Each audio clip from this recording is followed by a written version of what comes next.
Ya,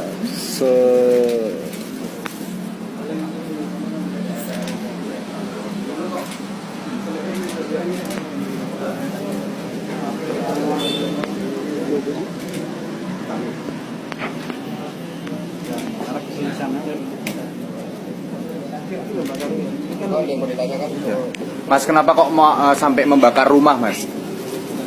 Ya karena saya minta uang orang tua saya nggak dikasih. Buat apa? buat apa uangnya, Mas? Buat balik kerja ke Jakarta. Buat operasi. Katanya buat mabuk. Enggak. Berapa banyak sih yang diminta? 1.500. 1.500.000. Iya. Tapi kok sampai membakar rumah? Kenapa nggak minta dengan baik-baik atau bagaimana? Udah, saya udah minta dengan baik-baik. Terus orang tua saya selalu menghindar.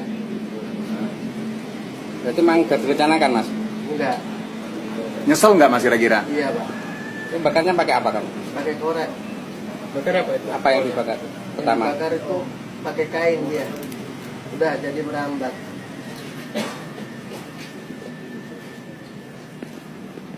Kalau di Jakarta kerjanya apa?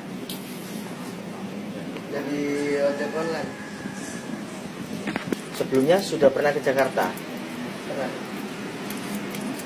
Berapa kali kamu minta? Kurang lebih ada 5 kali. Sebelumnya pernah minta terus dikasih ya? Ya, dikasih. Itu untuk apa yang pernah dikasih itu? Itu buat balik ke Jakarta.